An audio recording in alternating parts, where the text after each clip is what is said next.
My good people, my good people, my good people, my not so good people, my happy, my sad people, but my people. We are here another episode, and as you can see, this episode is techno. But is it really no? In this episode, we will talk of about all that the fears of technology, where we're headed, how it's affecting us, and again where we're going with it. I don't know, this topic right here for me. Every topic, of course, and I say this every time I get on. But in all seriousness, this one for me is serious. It's serious because a lot of people have fears, and a lot of people, because they don't understand things, they move in fear, and a lot of time fear causes people to reject, right? So a lot of people are moving in fear of technology, and that is giving technology the upper hand, in my opinion. This is my opinion. Strong opinion. A Virgo opinion. All right, no, seriously. So in this promo video, I'm going to briefly speak on the three topic questions, but be prepared for me to expound further throughout the podcast on these, because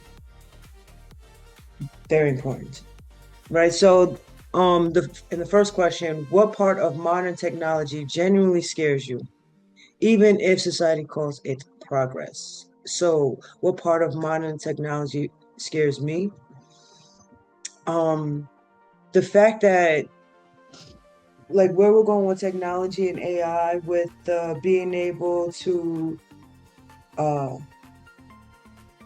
record your voice or take a picture and upload it, and now have that infinitely used, right, to create content of yourself without having to use your physical body to continuously make the content. That also that the reason why I'm fearful of that is because to me it's just like, with technology now you could digitally clone people, and with that, like, there's good people, there's bad people, there's good intentions, there's bad intentions, and it's just like, with me, with technology, it's always like a privacy thing. It's always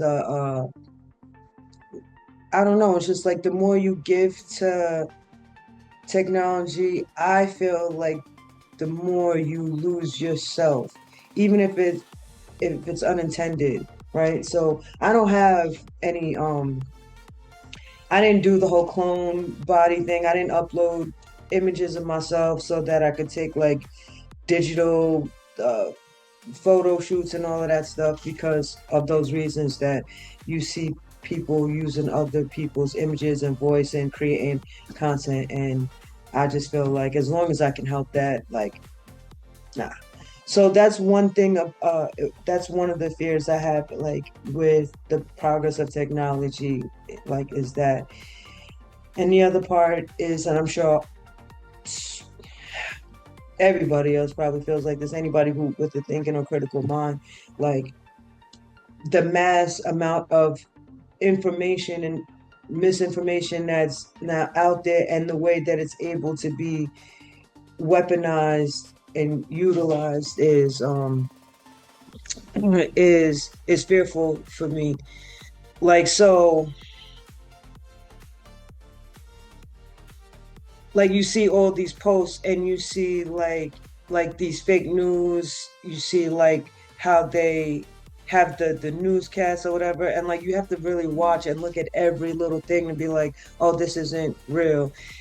If not, like, if you're a quick eye, or if you're, then you're just like, oh, this is what's happening in the world, or oh, the president just signed this, or oh, this. And it's just like, it creates all kinds of emotions, right? So those two things are my biggest, like, annoyances and fears with technology right now, that I'll speak on right now in this moment.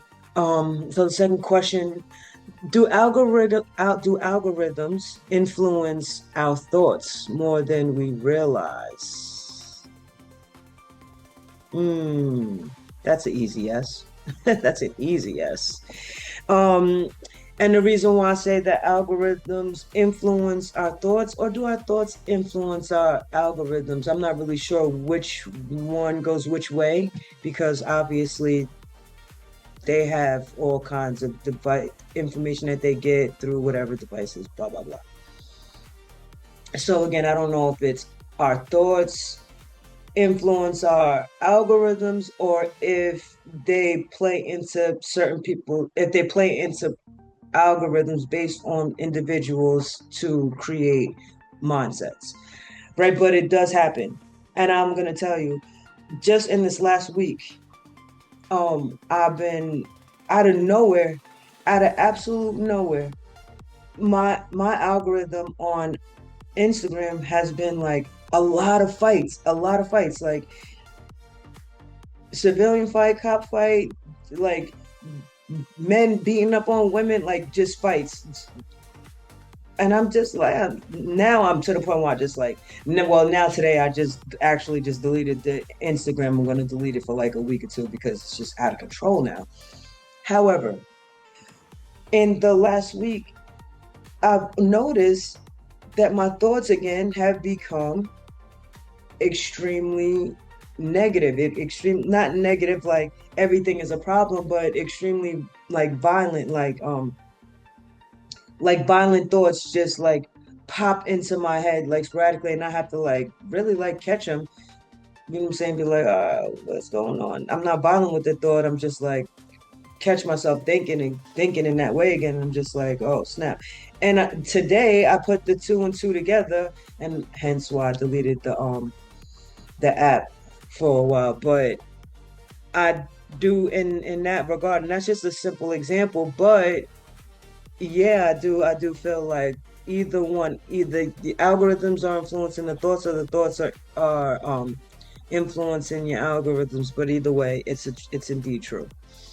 And then the third question, in a world where technology consistently competes for our attention, what practices help stay connected to oneself?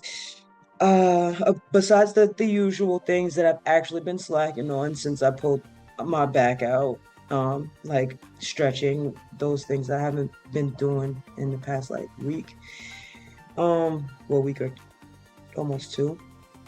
But other things that I do, the biggest thing that I do is like I take on a project.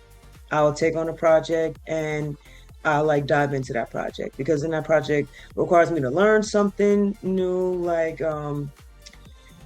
right now I'm learning how to create like these digital cards, like these nice digital cards, and in that like happen to learn certain tools and things like that. Like even though it's technology, it's not Instagram, TikTok, it's not scrolling, it's not that or whatever. It's like actually like still engaging in the technology, but utilizing it properly and like in an informative and productive way.